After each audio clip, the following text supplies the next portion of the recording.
ദേശീയ പതാകയും ഖുറാനും തമ്മിൽ എന്തെങ്കിലും ബന്ധമുണ്ടോ? ഒരു ബന്ധവുമില്ല എന്നാണ് അലഹബാദ് ഹൈക്കോടതി പറയുന്നത്. അലഹബാദ് ഹൈക്കോടതി പറയാൻ കാരണം ഒരു കേസാണ്. കേസ് എന്ന് പറയുന്നത് നിസ്സാര കാര്യമൊന്നുമല്ല. ദേശീയ പതാകയിൽ അറബിയിൽ ചില വാക്കുകൾ എഴുതിയ വാക്കുകൾ ലാ ഇലാഹി ഇല്ലല്ലാഹ് മുഹമ്മദ് ഉൽ റസൂൽ അല്ലാഹ് എന്ന് പറഞ്ഞാൽ അതിൻ്റെ മലയാളം ഞാൻ മനസ്സിലാക്കിയ അല്ലാഹു അല്ലാതെ മറ്റൊരാളും ആരാധ്യനല്ല. എനിക്ക് തോന്നുന്നു ഇതാണ് ബാങ്ക് വിളിയൊക്കെ സമയത്തൊക്കെ പറയുന്ന ഇതാണെന്ന് തോന്നുന്നു, അറിയില്ല. ഇതുപോലത്തെ വാക്കുകളാണ് പറയുന്നത്, എന്തൊക്കെയോ അറബി നമുക്കറിയില്ലല്ലോ. അപ്പോൾ ഒരു ദേശീയ പതാകയുമായി ഒരു മതജാഥ ഉത്തർപ്രദേശിലെ ഒരു സ്ഥലത്ത് നടന്നു. അതിനകത്ത് 25ഓളം പേര് പങ്കെടുത്തു. അതിൽ പങ്കെടുത്ത ഗുലാമുദ്ദീൻ എന്ന് പറയുന്ന ആൾക്കും 25 പേർക്കെതിരെയും പോലീസ് കേസെടുത്തു. ഈ പോലീസ് കേസെടുത്തത് വളരെ പ്രധാനപ്പെട്ട കാര്യം, ദേശീയ പതാകയിൽ മറ്റൊന്നും എഴുതാനും വേറെ നിറങ്ങൾ ചേർക്കാനും ഒന്നും പറ്റില്ല. ഇവർ ദേശീയ പതാകയിൽ അറബിയിൽ എന്തൊക്കെയോ എഴുതിക്കൊണ്ടുപോയി.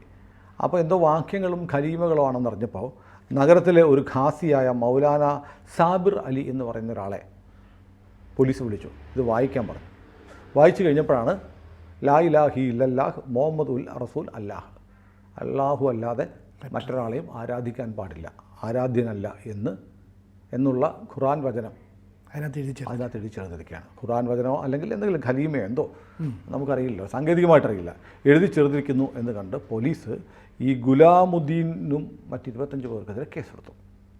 അപ്പോൾ നമ്മൾ നോക്കൂ, നമ്മുടെ നാട്ടിൽ ദേശീയ പതാക കുറേ കാലമായി സമരങ്ങൾക്കും ജാഥകൾ, രാഷ്ട്രീയ പാർട്ടികളുടെ ജാഥകൾക്കും എല്ലാം ദേശീയ പതാക ഉപയോഗിക്കുക. അതിന് കാരണം ദേശീയ പതാക ഈ വിശേഷ ദിവസങ്ങളിലല്ലാതെ ജനുവരി 26, ഓഗസ്റ്റ് 15 തുടങ്ങിയ വിശേഷ രാഷ്ട്രവുമായി ബന്ധപ്പെട്ട വിശേഷ ദിവസങ്ങളിലല്ലാതെ ഉപയോഗിക്കാമെന്ന് സുപ്രീം കോടതി മുമ്പൊരിക്കൽ പറഞ്ഞിരുന്നു. കേന്ദ്ര സർക്കാരും അതനുസരിച്ച് ലിബറലാക്കി നമുക്ക് വാഹനങ്ങളിലൊക്കെ കെട്ടാം. നേരത്തെ ഈ ഭരണഘടനാ പദവിയുള്ള ആളുകൾക്ക് ഹൈക്കോടതി, സുപ്രീം കോടതി ജഡ്ജിമാർ, മന്ത്രിമാർ, ഗവർണർ തുടങ്ങിയവർക്കൊക്കെ ആയിരുന്നു കെട്ടാൻ വരുന്നത്. അത് മാറ്റിയിട്ട് പൗരനും ഉപയോഗിക്കാം ദേശീയ പതാക.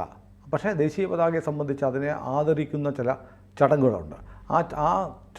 ആദരിക്കുന്ന തരത്തിലുള്ള പ്രോട്ടോകോൾ പാലിച്ച് വേണം ദേശീയ പതാക ഉപയോഗിക്കാനെന്ന് പറഞ്ഞിട്ടുണ്ട്. തലതിരിച്ച് കെട്ടാൻ പാടില്ല, അതിൻ്റെ ആരക്കാലുകളുടെ എണ്ണം കൃത്യമായിരിക്കണം, മറ്റ് നിറങ്ങൾ പറഞ്ഞിരിക്കുന്ന അതേ നിറമായിരിക്കണം, അതിൻ്റെ സൈസ് നിർദ്ദിഷ്ട സൈസിലായിരിക്കണം, വലിപ്പത്തിലായിരിക്കണം ദേശീയ പതാക. ഇങ്ങനെയുള്ള വ്യവസ്ഥകളൊക്കെ ഉണ്ട്. ഈ വ്യവസ്ഥകളൊക്കെ അനുസരിച്ചാണ് ഉപയോഗിക്കുന്നത്. പക്ഷേ കഴിഞ്ഞ കാലങ്ങളായി CAA വിരുദ്ധ സമരം, അല്ലെങ്കിൽ രാഹുൽ ഗാന്ധിയുടെ ഭാരത് ജോഡോ യാത്ര, അതിനകത്ത് അവരുടെ പാർട്ടിയുടെ കൊടിയുണ്ട്, ദേശീയ പതാകയും പിടിച്ചിട്ടുണ്ട്. ജനകീയ പ്രക്ഷോഭങ്ങളൊക്കെ നടക്കുമ്പോൾ ആളുകൾ ദേശീയ പതാക ഉയർത്തുന്നുണ്ട്. അത് ലോകത്തെ പല രാജ്യങ്ങളുണ്ട്. ഇപ്പോൾ US ആണെങ്കിലും സമരം നടക്കുമ്പോൾ ആളുകളുടെ ജാഥകളൊക്കെ നടക്കുമ്പോൾ അവരുടെ നാഷണൽ ഫ്ലാഗ് പിടിക്കാറുണ്ട്. ഒരു ദേശീയ അഭിമാനത്തിൻ്റെ ഭാഗമാണ് അല്ലേ ദേശീയ പതാക എന്ന് പറയുന്നത്. പക്ഷേ ഇത് അഭിമാനത്തിൻ്റെ ഭാഗമായ ദേശീയ പതാകയിൽ അറബി വാചകങ്ങൾ അല്ലെങ്കിൽ ഇസ്ലാം മതവുമായി ബന്ധപ്പെട്ട സൂക്തങ്ങൾ എഴുതി ചേർക്കുക എന്ന് പറഞ്ഞാൽ ദേശീയ പതാകയെ അപമാനിക്കലാണ്. അപമാനിക്കൽ മാത്രമല്ല, അതിന് കീഴിലാണ് ദേശീയ പതാക എന്ന് പറയുന്നത്. ദേശീയ പതാക ഉയർത്തുമ്പോൾ അത് തൊട്ടടുത്ത് അതിനേക്കാൾ ഉയരത്തിൽ മറ്റൊരു കൊടി പാടില്ല. അപ്പം നമ്മുടെ രാജ്യത്തെ സംബന്ധിച്ച് ഏറ്റവും പരമോന്നതമായ സ്ഥാനം ദേശീയ പതാകയാണ്. നമ്മുടെ രാജ്യത്തിൻ്റെ പരമാധികാരം, സോവർണിറ്റിയുടെ അടയാളമാണ്. അതിന്മേൽ മറ്റൊന്ന് എഴുതി ചേർക്കുക എന്ന് പറഞ്ഞാൽ നമ്മുടെ രാജ്യത്തിൻ്റെ പരമാധികാരത്തെ അംഗീകരിക്കുന്നില്ല എന്നുള്ളതാണ്. ഇസ്ലാമിക വിശ്വാസപ്രകാരം അവർ ഈ പറഞ്ഞ പോലെ നമ്മുടെ രാജ്യത്തിൻ്റെ ഭരണഘടനയൊന്നും ഇസ്ലാമിന് അംഗീകരിക്കാൻ കഴിയില്ല. മതം എന്ന നിലയിൽ ഒരു രാജ്യത്തെ ഭരണഘടനയൊന്നും അംഗീകരിച്ച് അതിന് കീഴ്പ്പെട്ട് ജീവിക്കാൻ കഴിയില്ല. ഇസ്ലാം അങ്ങനെയാണ്. അത് ഇസ്ലാം തന്നെ ഒരു പൊളിറ്റിക്കൽ ഇസ്ലാം എന്ന് പറയുന്നതാണ്. ഇസ്ലാം ഒരു രാഷ്ട്ര വ്യവസ്ഥയും കൂടിയാണ്. അപ്പോൾ അതുകൊണ്ട് തന്നെയാണ് ഈ തീവ്ര ഇസ്ലാമിസ്റ്റുകളായ ആളുകൾക്ക് രാജ്യം, ഭരണഘടന, മതേതരത്വം ഇതിനോടൊക്കെ വിശ്വാസമില്ലാതെ വരുന്നത്, ഇതൊന്നും അംഗീകരിക്കാതെ വരുന്നത്, അല്ലെങ്കിൽ ഞങ്ങൾക്ക് പ്രത്യേക നിയമങ്ങൾ വേണമെന്ന് പറയുന്നത്. ഇന്ത്യയെ പോലും അവരാവശ്യപ്പെടുന്ന വേറെ നിയമങ്ങൾ ഞങ്ങൾക്ക് ഇതൊന്നും ബാധകമല്ല, ഇതെല്ലാം ഞങ്ങളുടെ ശരീരത്തിന് ബാധകമല്ല. ഒരു മതേതര രാജ്യമായിരുന്നിട്ട് പോലും ഇവിടെ ഞങ്ങളുടെ നിയമം ഞങ്ങൾ വേറെയാണെന്ന് അവർ പറഞ്ഞുകൊണ്ടിരിക്കുകയാണ്. അപ്പോൾ ഇങ്ങനെ ഒരു അവസ്ഥ നിലനിൽക്കുന്നതുകൊണ്ടാണ് നമ്മുടെ രാജ്യത്ത് ആഘോഷങ്ങളുടെ ഭാഗമായി മതഘോഷയാത്രയ്ക്ക് ദേശീയ പതാക പിടിക്കാം. ഒരു മതത്തിൻ്റെ ജാഥയ്ക്ക് പിടിക്കുന്നതിന് കുഴപ്പമൊന്നുമില്ല. ഇപ്പോൾ നാളെ ഇപ്പോൾ ശ്രീനാരായണ ഗുരു ജയന്തിയാണ്. ആരെങ്കിലും ഇവരുടെ SNDP യോഗത്തിൻ്റെ മഞ്ഞക്കൊടിയുടെ കൂടെ ഒരു ദേശീയ പതാക പിടിച്ച കുറ്റമൊന്നും പറയാൻ പറ്റില്ല. നമുക്ക് നമ്മുടെ ആഘോഷങ്ങളിൽ, നമ്മുടെ പ്രക്ഷോഭങ്ങളിലുമൊക്കെ ഞങ്ങൾ ഇന്ത്യക്കാരാണെന്ന് കാണിക്കാൻ ദേശീയ പതാക ഉയർത്താം. പക്ഷേ അതിനകത്ത് നാളെ അതിൽ ഒരു ജാതി ഒരു മതം എന്ന് ദേശീയ പതാകയിൽ എഴുതാൻ പാടില്ല. പക്ഷേ ഇവിടെ കാണിച്ചത് അങ്ങനെയല്ല. ഇവിടെ അങ്ങനെ കാണിച്ചിട്ട് ഇവർ പറഞ്ഞു അത് ഞങ്ങളങ്ങനെ എഴുതി, ഞങ്ങളുടെ വിശ്വാസത്തിൻ്റെ ഭാഗമാണ് എന്ന് പറഞ്ഞ് ഇവരെ അറസ്റ്റ് ചെയ്തു, ജയിലിലാണ്. ഈ കേസ് റദ്ദാക്കണം ഞങ്ങൾക്ക് ജാമ്യം അനുവദിക്കണം എന്നുകൂടെ പറഞ്ഞിട്ടാണ് ഇവർ ഹൈക്കോടതിയെ സംബന്ധിച്ച്. അപ്പോൾ ഇവരുടെ കുറ്റം ഈ ജാമ്യ ഹർജിയെ പരിശോധിച്ച് ജസ്റ്റിസ് വിനോദ് ദിവാകർ പറഞ്ഞത് ജാമ്യം അനുവദിക്കാൻ പറ്റില്ല. ദേശീയ പതാക എന്ന് പറയുന്ന ഈ രാജ്യത്തിൻ്റെ അഭിമാനവും ഐക്യവും ഒക്കെ ഉയർത്തിപ്പിടിക്കുന്നതാണ്, ഈ രാജ്യത്തിൻ്റെ പരമാധികാരത്തെ വിളംബരം ചെയ്യുന്നതാണ്. അങ്ങനെയുള്ള ഒരു ദേശീയ പതാകയിൽ ഒരു മതത്തിൻ്റെ സൂക്തം, അത് വേണമെങ്കിൽ മറ്റു മതസ്ഥർക്ക് അവരുടെ വിശ്വാസത്തെ അപഹസിക്കുന്നതാണെന്ന് തോന്നുന്ന വ്യാഖ്യാനിക്കാവുന്ന ഒരു സൂക്തം ദേശീയ പതാകയിൽ എഴുതുക. അല്ല, അള്ളാഹു അല്ലാതെ മറ്റൊരാളും ആരാധ്യനല്ല എന്ന് പറയുമ്പോൾ അത് മറ്റു മൂർത്തികളെ അപമാനിക്കുന്നതിന് വിശ്വസിക്കുന്ന ആരാധിക്കുന്ന ആളുകളുടെ വിശ്വാസത്തെ ചോദ്യം ചെയ്യലും കൂടിയാണ്. അതുകൊണ്ടാണ് പലരും പറയുന്നത് ഈ വാങ്കുവിളി എന്ന് പറയുന്ന ഇതിലൂടെ ഇവർ പറയുന്ന വിശ്വാസപ്രകാരം ഇവരുടെ വിശ്വാസം വിളിച്ചു പറയുന്നത് മറ്റു മതങ്ങൾക്ക് ഇൻസൾട്ടായിട്ട് വ്യാഖ്യാനിക്കപ്പെടാം എന്നൊരു വാദം കുറേ കാലമായി കേൾക്കുന്നുണ്ട്. കാരണം അള്ളാഹു മാത്രം ആരാധിക്കാൻ കൊള്ളാവുന്ന ആൾ, ആരാധ്യൻ അള്ളാഹു മാത്രമാണെന്ന് പറയുമ്പോൾ ജീസസ് ക്രൈസ്റ്റും നമ്മുടെ ശിവനും മുരുകനും സുബ്രഹ്മണ്യനും അയ്യപ്പനും ഒക്കെയോ അവർ ആരാധ്യരല്ല എന്ന തരത്തിൽ വ്യാഖ്യാനിച്ചിട്ടാണ് ഇത് പറയുന്നത്. അപ്പോൾ ആ വ്യാഖ്യാനങ്ങളൊക്കെ അവിടെ നിൽക്കട്ടെ, അത് ഓരോ മതങ്ങളും അവരുടെ കാഴ്ചപ്പാടനുസരിച്ച് വ്യാഖ്യാനിക്കട്ടെ, അതിൻ്റെ വസ്തുത കണ്ടെത്തട്ടെ, നമ്മൾ അതിലേക്ക് കടക്കുന്നില്ല. എന്നാലും ഇതിന് ഇങ്ങനൊരു ആശയമുണ്ട്, കേൾക്കുന്നവർക്ക് അങ്ങനെ തോന്നാം, അത് വസ്തുതയാണ്. പക്ഷേ അതുകൊണ്ട് ദേശീയ പതാക എഴുതുമെന്ന് പറഞ്ഞാലോ, നാളെ ഇവർ ചിലപ്പം ഈ സ്വാതന്ത്ര്യദിന ചടങ്ങ് നടക്കുമ്പോഴത്തേക്കും ഈ ആരെങ്കിലും വന്ന് ഇത്തരം മുദ്രാവാക്യം വിളിച്ചാലോ, അപ്പോൾ അത് നമുക്ക് അംഗീകരിക്കാൻ കഴിയില്ല. കോടതി പറഞ്ഞു ഇത്തരം കേസുകളിലൊക്കെ അതികർശനമായ നടപടി ഉണ്ടാകണം. കാരണം ദേശീയ പതാകയിൽ ഇത്തരം കാര്യങ്ങളൊക്കെ എഴുതി വെക്കുക, അനാദരവ് കാണിക്കുക, അതിൽ മതസൂക്തങ്ങൾ എഴുതി ചേർക്കുക എന്ന് പറഞ്ഞാൽ രാജ്യത്തത് ദൂരവ്യാപകമായ പ്രത്യാഘാതങ്ങൾ ഉണ്ടാക്കും. അപ്പോൾ ഇതൊക്കെ നമ്മുടെ നാട്ടിലെ മാധ്യമങ്ങളിൽ നിന്നും വാർത്തയല്ല. ഇന്നിപ്പോൾ നമ്മൾ വേറൊരു സംഭാഷണത്തിൽ നമ്മൾ രാവിലെ തോമസ് മാഷായിട്ട് സംസാരിക്കുമ്പോൾ ഒരു കാര്യം പറഞ്ഞു. മാഞ്ചസ്റ്റർ സിറ്റി UK ബ്രിട്ടനിൽ അവിടെ ഒരു മുസ്ലിം സംഘടന ഒരു നോട്ടീസ് അടിച്ച് എല്ലാ വീടുകളിലും വിതരണം ചെയ്തു. നായയും കൊണ്ട് വായൊക്കെ വളർത്തുന്ന കൊള്ളാം, അതിനെ കൊണ്ട് പുറത്തിറങ്ങരുത്.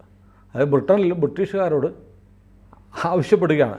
അത് ഞങ്ങളുടെ ശരിയാ വിശ്വാസപ്രകാരം നായ കൊണ്ടു നടക്കുന്നത് പ്യൂരിറ്റിയുടെ എതിരാണ്, വിശുദ്ധിക്ക് എതിരാണ്. അതുകൊണ്ട് നായ ഹറാമാണ്. അതുകൊണ്ട് പട്ടിയെ വളർത്തിക്കോ, പക്ഷേ പട്ടിയെ കൊണ്ട് പുറത്തിറങ്ങരുത്. മാഞ്ചസ്റ്റർ സിറ്റി, മാഞ്ചസ്റ്റർ ലോകത്തിലെ ഏറ്റവും ശ്രദ്ധേയമായ പേരുകേട്ട ഒരു ബ്രിട്ടീഷ് പട്ടണമാണ്. അവിടെ പോലും അങ്ങനെ വരുന്നു. അപ്പോൾ ലോകത്ത് പലയിടത്തും നമ്മുടെ വിശ്വാസങ്ങളിൽ ഇടപെടുന്നു. അപ്പോൾ ഇവിടെ പറയുന്നത് നമ്മുടെ ഇന്ത്യയിൽ പറയുന്ന ഹിജാബ് ഞങ്ങളുടെ വിശ്വാസത്തിൽ ഇടപെടുന്നു, ഹിജാബ് ധരിക്കുക എന്നുള്ളത്.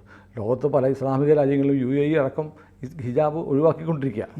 സൗദി പോലും മാറ്റങ്ങൾ ഉണ്ടായിക്കോട്ടെ. ഞങ്ങളുടെ ഭക്ഷണത്തിൽ ഇടപെടുന്നു, ഞങ്ങളുടെ വസ്ത്രധാരണത്തിൽ ഇടപെടുന്നു, ഞങ്ങളുടെ പ്രാർത്ഥനയിൽ ഇടപെടുന്നു എന്നൊക്കെ പറഞ്ഞ് ഓരോരോ വാദങ്ങൾ ഇവിടെ ഉന്നയിക്കുമ്പോൾ ഫലത്തിൽ ഈ ഇരവാദം ഉയർത്തുന്നവർ തന്നെ മറ്റുള്ളവരെ ഇരകളാക്കുകയാണ്. ഇതിപ്പോൾ ഒറ്റപ്പെട്ട സംഭവം എന്ന് പറയാൻ പറ്റില്ല. ഇതിപ്പം ഈ കഴിഞ്ഞ ദിവസം നോക്കൂ, ഒരു വാർത്ത, തീവണ്ടിയിൽ ആളുകൾ നടന്നു പോകുന്ന വഴിയിൽ ഇരുന്നിട്ട് നിസ്കരിക്കുന്നു. TTRന് പോലും പോകാൻ വയ്യ, അയാൾ അവസാനം റെയിൽവേ പോലീസിനെ വിളിക്കേണ്ടി വരുന്നു. ഇതൊന്നും നമ്മുടെ നാട്ടിൽ പതിവില്ലായിരുന്നു. എന്തുകൊണ്ടാണ് ഇങ്ങനെ സംഭവിക്കുന്നത് ചോദിച്ചാൽ വളരെ സിമ്പിളാണ്. പണ്ടില്ലായിരുന്നു, ഇപ്പോൾ ഉണ്ടായിരുന്നു. എന്താ കാരണം? സിനിമ എന്താ പോകുന്നത്? ഇങ്ങനെ തുടങ്ങി വെച്ച് കഴിഞ്ഞാൽ ഇതൊരു ആചാരം പോലെ അല്ല, പണ്ടില്ലായിരുന്നു. ഒരു 10 വർഷം മുമ്പ് അല്ലെങ്കിൽ 15 വർഷം മുമ്പ് ഇങ്ങനെയൊന്നും ആരും ചെയ്യില്ല. ഇപ്പോൾ ചെയ്യുന്നുണ്ട്. എന്താ കാര്യം? ജനസംഖ്യ. കറക്റ്റാണ്. അതായത് മൂവാറ്റുപുഴ നിർമ്മല കോളേജിലെ പയ്യൻ ചോദിച്ചല്ലേ, അതായത് പണ്ട് മുതലേ പറ്റില്ല, പണ്ടൊന്നും ഇങ്ങനെ ഇല്ലായിരുന്നല്ലോ, ഇതൊന്നും പണ്ട് നമ്മുടെ കേരളത്തിലില്ലായിരുന്നു, നിങ്ങളെന്താ ഇങ്ങനെയൊക്കെ തുടങ്ങുന്നു പറയുമ്പോൾ ഞങ്ങളിപ്പോൾ ഭൂരിപക്ഷം ആയില്ലേ ഇത്. ഭൂരിപക്ഷമായാലും എന്തും ചെയ്യാമെന്നുള്ള രീതിയിലൊരു വ്യാഖ്യാനം വരുന്നു. വ്യാഖ്യാനമല്ല, അങ്ങനെയല്ലേ കാണുന്നത്. അതെ. UK എന്ന് പറയുന്ന രാജ്യത്ത് അവർ ലോകത്തിൻ്റെ പല ഭാഗത്തു നിന്നും കപ്പൽ കയറിയും ബോട്ടിൽ കയറിയും കള്ള പാസ്പോർട്ടുമായിട്ട് വന്നവർക്കെല്ലാം പൗരത്വം കൊടുത്ത് അവർ സ്വീകരിച്ചു. കുടിയേറ്റക്കാർ. ഇപ്പോൾ അവർക്ക് വേറെ രാജ്യം വേണം, മതരാജ്യം വേണം. ഇത് ലോകം മുഴുവൻ നടക്കുന്നുണ്ട്. ഇത് പറഞ്ഞാൽ ഉടനെ നമ്മൾ വർഗീയവാദിയാവും. പക്ഷേ ലോകത്തെമ്പാടും ഇതാണ് നടന്നുകൊണ്ടിരിക്കുന്നത്. ലോകത്തെമ്പാടും ഈ ഇങ്ങനെയുള്ള ആധിപത്യം വന്നു കയറിയവൻ വീട്ടിൽ വീട്ടുകാരനാവുന്ന ഒരു സ്ഥിതി പൊതുവിലുള്ളതുകൊണ്ടാണ് എല്ലാവരും കുടിയേറ്റത്തെ എതിർക്കുന്നത്. ഇപ്പം നോക്കൂ, നമ്മൾ ഈ സംഭവത്തിലേക്ക് വരാം. നമ്മുടെ രാജ്യത്ത് എത്രയോ വർഷമായി, 78 വർഷമായി സ്വാതന്ത്ര്യം കിട്ടിയിട്ട് എല്ലാവരും ദേശീയ പതാക ഓർത്തുന്നുണ്ട്. ദേശീയ പതാക ഇപ്പോൾ എല്ലാവരും സ്വാതന്ത്ര്യദിനത്തിന് മാത്രമല്ല, ഞാൻ നേരത്തെ പറഞ്ഞ പോലെ ആഘോഷങ്ങളിലും പ്രക്ഷോഭങ്ങളിലും പോലും ഉപയോഗിക്കുന്നു. പക്ഷേ ആ ദേശീയ പതാകയിൽ തൻ്റെ മതസൂക്തം എഴുതി ചേർക്കണം എന്ന തരത്തിലേക്ക് ഒരാൾക്കല്ലല്ലോ തോന്നിയത്. ഗുലാമുദ്ദീനും 25 പേർക്കെതിരെ കേസെടുത്ത്. അപ്പോൾ ഒരു ഗ്രൂപ്പിന് തോന്നിയിരിക്കുന്നു ദേശീയ പതാകയിലും അറബി സൂക്തങ്ങൾ എഴുതുക. കൂട്ടായിട്ട് ആലോചിച്ചിട്ടാണത്. കൂട്ടായി ആലോചിച്ചെടുത്തതാണ്. ഒരു സംഘടിതമായ തീരുമാനത്തിൻ്റെ ഭാഗമായി നമ്മുടെ ദേശീയ പതാക പോലും ഞങ്ങളുടെ മതവിശ്വാസത്തിന് കീഴിലാണെന്ന് സ്ഥാപിക്കുന്ന തരത്തിലേക്ക് കാര്യങ്ങൾ കൊണ്ടുപോവുകയാണ്. അപ്പോൾ ഈ വലിയ അപകടകരമായി ഇതിനെയൊക്കെ ഈ മുസ്ലിം സമുദായത്തിൽപ്പെട്ട യഥാർത്ഥ വിശ്വാസികളായ മുസ്ലിമുകളാണ് ചെറുത്തു തോൽപ്പിക്കേണ്ടത്. കാരണം ഇങ്ങനെയൊക്കെ ചെയ്തു വരുമ്പോൾ ഭൂരിപക്ഷ സമുദായത്തിന് മാത്രമല്ല ഇതര ന്യൂനപക്ഷ സമുദായങ്ങൾക്കും വലിയ ബുദ്ധിമുട്ടുണ്ടാകുന്നു. അവരുടെയൊക്കെ അവിശ്വാസം ഉണ്ടാക്കാൻ ഇത്തരം കാര്യങ്ങൾ സഹായിക്കത്തുള്ളൂ. എന്നിട്ട് ഇസ്ലാമോഫോബിയ എന്ന് പറഞ്ഞിട്ട് കാര്യമില്ല. ഇങ്ങനെ ചെയ്യുന്ന ആളുകളെ ഒറ്റപ്പെടുത്താൻ എന്തുകൊണ്ടോ നിർഭാഗ്യവശാൽ മുസ്ലിം സഹോദരങ്ങൾ മുന്നോട്ട് വരുന്നില്ല എന്നതാണ് ഏറ്റവും നിർഭാഗ്യകരമായ കാര്യം. ഇതൊക്കെ തെറ്റാണ്, ഇതൊക്കെ ഇങ്ങനെയൊന്നും ചെയ്യാൻ പാടില്ല എന്ന് പറയുക. ഇപ്പം നോക്കൂ, ഇപ്പോൾ ഏറ്റവും പ്രധാനപ്പെട്ട ഒരു കാര്യം നോക്കൂ, നമ്മുടെ വയനാട് ദുരന്തം നടന്നില്ലേ? വയനാട് ദുരന്തത്തിൽപ്പെട്ടവർക്ക് സഹായം എത്തിക്കാൻ വേണ്ടിയിട്ട് ഡിവൈഎഫ്ഐക്കാർ പോർക്ക് ഫെസ്റ്റിവൽ നടത്തി. ബീഫ് മാത്രമേ ചെയ്യാറുണ്ടായിരുന്നുള്ളൂ. ഇലക്ഷനിൽ തോറ്റതോടുകൂടി പോർക്ക് കൂടെ നടത്താൻ തീരുമാനിച്ചു. പാർലമെൻറ്റ് ഇലക്ഷനിൽ തോറ്റല്ലോ. എന്നാൽ പിന്നെ ഈ ബീഫ് മാത്രം നടത്തി ഹിന്ദുക്കളെ പ്രകോപിപ്പിക്കേണ്ട, ഞങ്ങൾ മുസ്ലിങ്ങളുടെ വികാരത്തെ മാനിക്കാതെ പോർക്ക് ഫെസ്റ്റ് നടത്തും അന്നൊക്കെ ചോദ്യം വന്നിരുന്നു. ഒരുപാട് പേര് ചോദിച്ചു. MP രാജേഷൊക്കെ ഇപ്പോൾ പോത്തിറച്ചി വിളമ്പിയപ്പെടുത്തി ധൈര്യം ഉണ്ടെങ്കിൽ പന്നിയിറച്ചി വിളമ്പാന്നൊക്കെ ചോദ്യം വന്നിരുന്നു. അപ്പോൾ കോതമംഗലത്തെ ഡിവൈഎഫ്ഐക്കാർ പാർട്ടിയോട് ആലോചിച്ചിട്ടായിരിക്കണം ആ വെല്ലുവിളി സ്വീകരിച്ച ഇലക്ഷനിൽ എന്നോട് തോറ്റ് ഹിന്ദുക്കളെ ഒന്ന് സൂചിപ്പിക്കാൻ വേണ്ടിയിട്ട്. ഹിന്ദുക്കൾക്ക് പോത്ത് കഴിച്ചാലെന്ത്, പോത്ത് കഴിച്ചാലെന്ത്, അല്ല കഴിച്ചില്ലെങ്കിലെന്ത്, പന്നി കഴിച്ചാലെന്ത്, പന്നി കഴിച്ചില്ലെങ്കിലെന്ത്. അപ്പോൾ എന്തായാലും ഹിന്ദുക്കളെ പ്രീണിപ്പിക്കാൻ കൂടിയിട്ടാവണം, അങ്ങനെ ഉദ്ദേശം കൂടി കാണണം. ഒരു പോർക്ക് ഫെസ്റ്റിവൽ നടത്തി അതിൻ്റെ പണം മുഖ്യമന്ത്രിയുടെ ദുരിതാശ്വാസ ഫണ്ടിലേക്ക് കൊടുക്കുകയാണ്. അപ്പോൾ ഒരു സമസ്തയുടെ ഒരു നേതാവ് പറയുന്നു അത് ഹറാമാണ് പൈസ, അത് കൊടുക്കാൻ പാടില്ല. എന്താണെന്നറിയോ? അത് പറയാം ഹറാമാണോ ഇല്ലയോ എന്ന് അയാൾക്ക് പറയാം, അയാൾക്ക് പൂർണ്ണ സ്വാതന്ത്ര്യം, അയാളുടെ പക്ഷെ അടുത്ത വാചകമാണ് ഏറ്റവും പ്രധാനപ്പെട്ട. അയാൾ പറയുകയാണ് മുണ്ടക്കൈ ദുരന്തത്തിൽ മരിച്ചത് കൂടുതലും മുസ്ലിങ്ങളാണ്, അവർക്ക് ഈ ഹറാമായ പണം കൊടുക്കാൻ പാടില്ലെന്ന്. ഇതുവരെ സിനുവോ ഞാനോ കേരളത്തിലെ ആരെങ്കിലും, ഇവിടെ നമ്മുടെ പ്രേക്ഷകരാരെങ്കിലും അവിടെ എത്ര ഹിന്ദു മരിച്ചു, എത്ര മുസ്ലിം മരിച്ചു, എത്ര ക്രിസ്ത്യാനി മരിച്ചു എന്ന് കണക്കെടുത്തിട്ടുണ്ടോ? പക്ഷേ ഇവരെടുത്തു.